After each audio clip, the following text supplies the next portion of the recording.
NIA ने जम्मू के air force station पर हुए हमले की जांच शुरू कर दी है। क्या है ये पूरी खबर, अगले 1 मिनट में दिखाते हैं। जम्मू एयरफोर्स स्टेशन पर ड्रोन अटैक की जांच एएनआई ने शुरू कर दी है। रविवार शाम एएनआई टीम घटनास्थल पर पहुंचकर जांच में लग गई। वहीं जम्मू पुलिस ने इसे आतंकी हमला मानते हुए केस दर्ज किया है। सूत्रों के मुताबिक अभी तक की जांच में पता चला है कि दोनों हमलों के लिए 2 अलग अलग ड्रोन का इस्तेमाल किया गया था। शुरुआती जांच में ये बात भी सामने आई है कि एयरफोर्स स्टेशन के 5 किलोमीटर के दायरे से ड्रोन को ऑपरेट किया गया था। हालांकि इस बात की भी जांच हो रही है कि कहीं एयरबेस पर हमले के लिए ड्रोन का इस्तेमाल सीमा पार से तो नहीं हुआ था। ये सवाल इसलिए भी उठ रहा है कि जम्मू में जिस जगह पर एयरफोर्स स्टेशन है वहां से पाकिस्तान की सीमा की दूरी सिर्फ 14 किलोमीटर है। हम आपको बता दें कि शनिवार को आधी रात के बाद जम्मू एयरबेस पर ड्रोन से 2 बम गिराए गए थे। दोनों धमाके बेहद ही कम तीव्रता के थे और इससे जम्मू एयरबेस पर कोई खास नुकसान नहीं हुआ। सिर्फ एयरबेस के टेक्निकल एरिया की एक बिल्डिंग को मामूली नुकसान पहुंचा। खुफिया सूत्रों के मुताबिक आतंकियों के निशाने पर एयर ट्रैफिक कंट्रोल की बिल्डिंग और एयरबेस पर खड़े MI-17 लड़ाकू हेलीकॉप्टर थे। जम्मू की घटना के बाद पठानकोट में भी जांच तेज कर दी गई है। जम्मू के एयरफोर्स स्टेशन को आतंकी निशाना बनाए जाने के बाद पठानकोट में भी हाई अलर्ट जारी कर दिया गया है। जम्मू कश्मीर से आने वाली हर गाड़ी को चेक किया जा रहा है ताकि किसी तरह का कोई एंटी नेशनल एलिमेंट इन रास्तों का इस्तेमाल कर प्रवेश न कर सके। पुलिस अधिकारियों की माने तो सुरक्षा व्यवस्था काफी तगड़ी कर दी गई है। सभी नाके हम चेक कर रहे हैं, सारे इंटरस्टेट बॉर्डर हमने सील कर दिए हैं और जो मेन नाकाज है जो JNK से लगते हुए जितने भी एरियाज हैं तो वहाँ पे हमारे जो घातक के जो कमांडो है उनके साथ साथ हम टोटल सर्च ऑपरेशन करवा रहे हैं सो दैट कि कोई भी सस्पिशियस मूवमेंट है तो उसको चेक कर सकें। आप देख सकते हैं कि यहाँ कई टीम बनाकर हर एक गाड़ी की तलाशी ली जा रही है। हर गाड़ी की डिक्की को भी खुलवा कर देखा जा रहा है कि कहीं कोई विस्फोटक पदार्थ या हथियार तो नहीं ले जाया जा रहा। लद्दाख दौरे के दूसरे दिन आज राजनाथ सिंह LAC यानी कि चीन से लगने वाली सीमा पर सैन्य तैयारियों की समीक्षा करेंगे।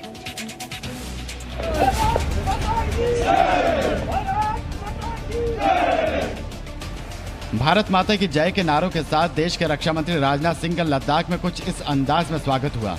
सेना के जवानों और सेना से रिटायर हो चुके पूर्व सैनिकों ने जोश के साथ रक्षा मंत्री का स्वागत किया। 3 दिन के लद्दाख दौरे पर पहुंचे राजनाथ सिंह ने पूर्व सैनिकों से मुलाकात की। राजनाथ सिंह ने पूर्व सैनिकों का सम्मान किया।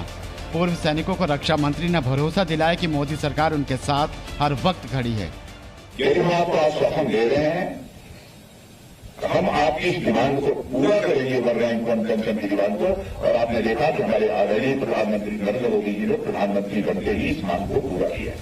राजनाथ सिंह के साथ थल सेना अध्यक्ष MM नरवणे भी मौजूद थे। लद्दाख के दौरे के पहले दिन कल राजनाथ सिंह ने पूर्व सैनिकों के बीच गुजारा, लेकिन आज और कल का दिन काफी अहम है। लद्दाख दौरे के दूसरे दिन आज राजनाथ सिंह LAC यानी चीन से लगने वाली सीमा पर सैन्य तैयारियों की समीक्षा करेंगे। इंडियन आर्मी ने पैराट्रूपर्स की पैराड्रॉप का रोमांच भरा अभ्यास चलाया। इस पूरी खबर को अगले 1 मिनट में दिखाते हैं। ये तस्वीर किसी को भी रोमांचित कर देंगी। पहले पैराशूट से विमान से टैंक रोधी वाहन उतारे गए, फिर आसमान में अनगिनत पैराशूट लहराने लगे और सबसे एक एक कर जवान जमीन पर उतरने लगे। दरअसल अभ्यास का ये रोमांच पैदा करने वाला दृश्य इंडियन आर्मी का है। आर्मी ने शनिवार को सेंट्रल सेक्टर में एक बेस पर हवाई अभ्यास किया। अभ्यास से पहले इंडियन आर्मी और इंडियन एयरफोर्स ने इसके संयुक्त योजना तैयार की। इस अभ्यास में C-130 और AN-32 विमान से अभ्यास किया गया। इन्हीं 2 विमानों से पैराट्रूपर्स के पैरा ड्रॉप हुए, साथ ही टैंक रोधी वाहन और वायु रक्षा मिसाइलें भी ड्रॉप की गईं। अधिकारियों ने बताया कि ये जबरदस्त अभ्यास 72 घंटे तक चला। कोरोना के चलते बंद पड़े दिल्ली के बैंक्वेट हॉल आज से खुल जाएंगे। दिल्ली में लॉकडाउन के चलते करीब 2.5 महीने से बंद पड़े बैंक्वेट हॉल आज से खुल जाएंगे। शनिवार को दिल्ली आपदा प्रबंधन प्राधिकरण यानी DDMA ने इसे लेकर आदेश जारी कर दिया था। दिल्ली में लगातार कम हो रहे कोरोना संक्रमण को ध्यान में रखकर अनलॉक 5 जारी कर दिया गया है। इसमें बैंक्वेट हॉल, मैरिज हॉल और होटल में शादी करने की इजाजत दे दी गई है। कई दिनों से परेशान बैंक्वेट हॉल के मालिक भी इस फैसले से खुश हैं, लेकिन उनका कहना है कि धीरे धीरे इसकी संख्या को 50 से बढ़ाकर 100 तक किया जाए। बैंक्वेट हॉल बंद थे। अप्रैल 19 के बाद से ही काफ़ी मुश्किल हो रही थी लोगों को शादी करने के लिए, तो कोशिश ये करी गई है कि 50 लोगों की अनुमति से, लेकिन हमारा जो काम है वो चल नहीं पाएगा। 50 लोगों में बहुत ही कम है, कम से कम 100 लोगों को इनको अलाउ करना चाहिए था।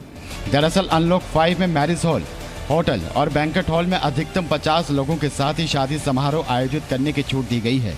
वहीं घर और कोर्ट में शादी समारोह के दौरान अधिकतम 20 लोग ही शामिल हो सकेंगे। दिल्ली में आज से बार और जिम भी खुलने जा रहे हैं। दिल्ली में आज से 50% क्षमता के हिसाब से जिम भी खुल जाएंगे। जिम में उन्हीं लोगों की एंट्री होगी जो वैक्सीनेटेड होंगे। साथ ही सोशल डिस्टेंसिंग, मास्क और बॉडी टेम्परेचर का भी पालन होगा। साथ ही ऑक्सीजन लेवल भी मापा जाएगा। पहले तो एक्साइटमेंट है काम करने की। 2 महीने बाद दोबारा हमारे दुकानों के शटर खुल रहे हैं। तैयारी में लगे हुए हैं, साफ सफाई की तैयारी में लगे हुए हैं। जो चीज़ें खराब हो गई है उनको रिपेयर करवा रहे हैं, सर्विस करवा रहे हैं चीज़ों की। जिम को हर घंटे सैनिटाइज भी किया जाएगा। जिम के साथ साथ दिल्ली में आज से बार भी खुल जाएंगे। बार को भी 50% कैपेसिटी के साथ खोला जा रहा है। बार में भी सोशल डिस्टेंसिंग का पालन करना होगा। थर्मल स्कैनिंग और सैनिटाइजेशन की समुचित व्यवस्था होगी। लोगों को एक टेबल छोड़कर दूसरे टेबल पर बैठाया जाएगा। उसी स्टाफ को काम पर लगाया जाएगा जो वैक्सीन की दोनों डोज लगवा चुका होगा। दिल्ली के नजफगढ़ में एक चलते ट्रक की जमीन में धंसने की बड़ी घटना सामने आई। राजधानी दिल्ली के नजफगढ़ में सड़क धंसने से एक बड़ी घटना घट गई, लेकिन गनीमत ये रही कि इस बड़े हादसे में सभी लोग बाल बाल बच गए। सबसे पहले आप इस फुटेज में देखिए कैसे आम दिनों की तरह सड़क पर गाड़ियां चल रही हैं। अचानक धीमी गति से जा रहे इस ट्रक का एक हिस्सा सड़क में समाने लगता है और ट्रक पलट जाता है। आप साफ साफ देख सकते हैं कि रोड़ी से लदा ये ट्रक एक पिकअप वैन और ऑटो पर कैसे पलट जाता है। हम उधर की तरफ जा रहे थे, उधर से आ रहा था, चलते चलते अचानक एक बार रोड बैठ गया। रोड बैठते ही ये सारा हमारे ऊपर आगे गिर गया। चोट साट तो नहीं लगी जी, बहुत मुश्किल से निकले हैं एकदम से और बचा के। एकदम गाड़ी चला रहा था और एकदम आंखों के आगे अंधेरा आ गया, मेरे को पता ही नहीं लगा क्या होगा। तो ऑटो पूरी दब गई आपकी? हाँ जी। रविवार को दोपहर 12:30 बजे घटी इस घटना के काफी देर बाद तक ये ट्रक सड़क में धंसा रहा, लेकिन इतनी बड़ी घटना में लोगों का बाल बाल बच जाना किसी करामात से कम नहीं है। मध्य प्रदेश में बिजली बिल वसूली के लिए हथियारों के साथ गार्ड तैनात किए जा रहे हैं। मध्य प्रदेश में बिजली बिल वसूलने के लिए बिजली कंपनियां काफी कड़ाई पर उतर गई हैं। मुरैना में तो बाकायदा नए तरीके भी अपनाए जाने लगे हैं। यहां 35 लाख रुपए की वसूली के लिए सबसे पहले बिजली कंपनी ने 5 घरों के बिजली कनेक्शन काटे। उसके बाद इन बकायादारों के घरों पर सशस्त्र गार्ड तैनात किए गए हैं ताकि लोग कटा हुआ कनेक्शन जोड़कर सप्लाई चालू न कर पाएं। ये सशस्त्र गार्ड 2 पारियों में बकायादारों के घर तैनात रहेंगे। बिजली विभाग की इस कार्रवाई से बकायादारों में हड़कंप मच गया है। इससे पहले भी विद्युत कंपनी के द्वारा 100 से अधिक बकायादारों के सशस्त्र लाइसेंस निरस्त करने की सूची कलेक्टर कार्यालय भेज दी गई थी। विद्युत वितरण कंपनी के द्वारा बिल वसूली के लिए इस तरह के अभियान लगातार चलाए जा रहे हैं, जिससे बकायादारों में भय पैदा हो और बिजली बिल की वसूली हो सके।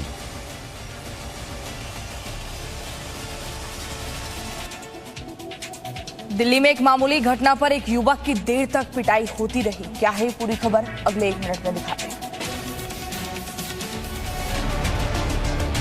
ऐसा लगता है मानो दिल्ली में मामूली सी बात पर एक दूसरे को मारने पर उतारू हो जा रहे हैं।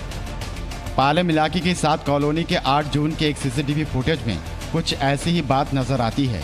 शाम 5 बजे के इस वीडियो में एक बाइक सवार लड़के को मामूली सी बात पर 2-3 लोग बुरी तरह से पीटते नजर आ रहे हैं। दरअसल युवक की बाइक से एक स्कूटी के मामूली रूप से केवल टच होने के बाद यह घटना घटी। सीसीटीवी फुटेज में साफ देखा जा सकता है कि काली टी-शर्ट पहने अनिकेत नाम के बाइक सवार लड़के की कैसे पिटाई हो रही है। अनिकेत के दूसरे साथी को भी पीटा जा रहा है। पिटाई से बचने के लिए अनिकेत भागता भी है, तब भी लोग उस पर टूट पड़ते हैं। सीसीटीवी फुटेज में एक महिला जरूर बीच बचाव करती नजर आ रही है।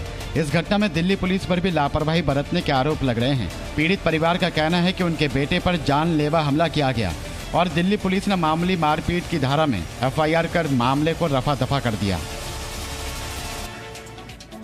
भिंड जिले में के एक गांव में जमीन में दरार होने से ग्रामीण डरे हुए हैं। मध्य प्रदेश के भिंड जिले में जमीन फटने का मामला सामने आया है। यहाँ इंगूरी गांव में स्कूल के पीछे जमीन में 1 फुट चौड़ी और 200 मीटर लंबी दरार पड़ गई है। काफी गहराई तक जमीन फटी दिखाई दे रही है। ग्रामीणों ने बताया कि जब वो खेतों में पशु चराने के लिए गए तब उन्हें इस बात का पता चला। आज तक कोई सुनवाई नहीं हुई है, तो यहाँ पे कहीं एक दुर्घटना होने की संभावना है।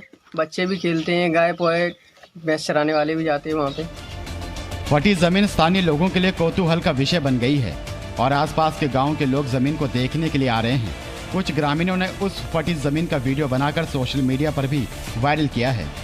ग्रामीणों का कहना है कि खेत जाने वाले सभी लोगों को खतरा बना हुआ है, क्योंकि कहीं कहीं इसकी चौड़ाई और गहराई दोनों ही ज्यादा है। ऐसे में छोटे बच्चों का और पशुओं का फटी हुई जमीन में गिरने का खतरा बना हुआ है। ग्रामीणों ने भूगर्भ वैज्ञानिकों से इसकी जांच कराने की मांग की है। औरैया के डीएम को वर्ल्ड बुक ऑफ रिकॉर्ड्स ने सम्मानित किया है। कोरोना की दूसरी लहर अब खत्म होने की कगार पर है।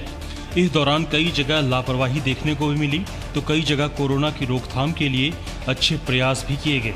इसी क्रम में अपनी जान की परवाह किए बगैर कोरोना से जंग लड़ रही टीम की अगुवाई करने वाले औरैया के डीएम को वर्ल्ड बुक ऑफ रिकॉर्ड्स ने सम्मानित किया है। World book of records Switzerland के चीफ विलियम जेजर्ट्स ने डीएम को सर्टिफिकेट फॉर कमिटमेंट देकर सम्मानित किया। डीएम सुनील कुमार ने कहा कि ये औरैया की जनता का सम्मान है। World book of record London द्वारा कोरोना के बेहतरीन प्रबंधन और विषम परिस्थितियों में बहुत संख्य लोगों की जान बचाने के लिए जनपद औरैया के जिलाधिकारी के रूप में मुझे सम्मानित किया गया है। दरअसल कोरोना की दूसरी लहर में औरैया में मृत्यु दर कम रही, ऑक्सीजन की पर्याप्त सप्लाई बनी रही और मरीजों के परिवार वालों के लिए निःशुल्क सेवा शिविर भी प्रशासन की तरफ से लगाए गए। यही वजह है कि महामारी के दौर में बेहतर प्रबंधन के लिए डीएम का सम्मान किया गया है। चमोली के जिला मुख्यालय गोपेश्वर में भूस्खलन से शहर के एक हिस्से पर खतरा मंडराने लगा। ये तस्वीरें चमोली के जिला मुख्यालय गोपेश्वर की है। तस्वीरों को ध्यान से देखिए।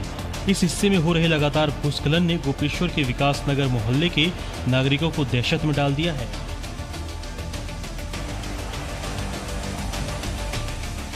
तो ये यहाँ से लेकर ऊपर डिग्री कॉलेज तक ये जो है मतलब ऊपर तक दरारें पड़ चुकी है। हमारी सारी मकानें दरार पड़ चुकी है उन पे। क्लियर भी हो रहा था, वो थोड़ी अनस्टेबल भूमि है और उसमें मैं खुद भी हम लोगों ने देखा था उस समय, और उसके लिए 20 लाख रुपए, कुछ 10 लाख जिला योजना से और 10 आपदा से दिए भी गए थे।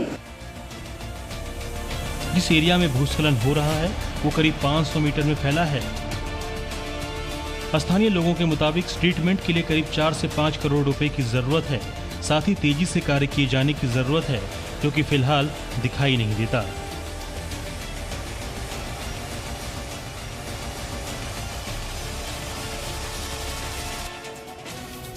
ढाका में विस्फोट के बाद इमारत गिरने से 7 लोगों की मौत हो गई है। बांग्लादेश के ढाका में हुए विस्फोट में 7 लोगों की मौत हो गई है, जबकि 50 से ज्यादा लोग घायल हैं। ये विस्फोट सबसे भीड़ भाड़ वाले इलाके में से एक मोग बाजार में हुआ है। बताया जा रहा है कि विस्फोट के बाद एक इमारत गिर गई और इस हादसे में कम से कम 6 लोगों की मौत हो गई। रविवार शाम हुए विस्फोट को लेकर प्रत्यक्षदर्शियों ने बताया कि 3 मंजिला इमारत के बाहर 2 बसें बुरी तरह क्षतिग्रस्त हो गईं। अधिकांश घायलों को Dhaka medical college, Sheikh Hasina burn and plastic surgery institute और मोग बाजार के सामुदायिक मेडिकल कॉलेज अस्पताल में भर्ती कराया गया है। घटना के बाद सामुदायिक अस्पताल में एक बच्चे सहित 2 की मौके पर मौत हो गई। मरने वालों में एक बच्चा भी शामिल है। इस बीच ढाका मेडिकल कॉलेज अस्पताल के अनुसार मरने वालों की संख्या में इजाफा होने की आशंका है, क्योंकि पीड़ितों में से 4 या 5 की हालत गंभीर बनी हुई है। फिलहाल अभी तक ये साफ नहीं हो पाया है कि विस्फोट की घटना कैसे हुई। साथ ही विस्फोट इमारत में हुआ या बाहर, उसका भी खुलासा नहीं हो पाया है। बिहार में बूढ़नी गंडक नदी में उफान है, तो नालंदा जहानाबाद में भी लोग मुश्किलों से 2-4 हो रहे हैं। लगातार बारिश से मुजफ्फरपुर जिले में नदियों का जलस्तर बढ़ गया है। बूढ़ी गंडक में उफान के चलते निचले इलाके में पानी भर गया है। लोगों के घरों में पानी जमा हो चुका है। मूसहरी प्रखंड के अखाड़ा घाट, बालू घाट के अलावा कांटी और मीनापुर इलाके के लोग प्रभावित हुए हैं। उधर नालंदा में हुई मूसलाधार बारिश से पंचानी नदी उफान पर है, जिसकी वजह से सुहास राय अड्डे के पास करीब 26 लाख की लागत से बना पुल ध्वस्त हो गया है। पुल टूटने से इलाके का संपर्क दूसरे इलाके से टूट गया है। ग्रामीणों ने बताया कि 6 महीने पहले ही पुल का निर्माण किया गया था। घटिया निर्माण की वजह से पुल बारिश के थपेड़ों को बर्दाश्त नहीं कर पाया और ढह गया। वहीं जहानाबाद के घोसी इस्लामपुर मुख्य सड़क पर फल्गु नदी पर बने डायवर्जन के ऊपर से पानी बहने के कारण आवागमन पूरी तरह से बाधित है। दरअसल फल्गु नदी का जलस्तर लगातार बढ़ रहा है। स्थानीय प्रशासन के द्वारा खतरे को भांपते हुए एहतियात आवागमन को बंद कर दिया गया है ताकि कोई अनहोनी ना हो। Presenting B News app, available on Google Play and App Store. Download it now.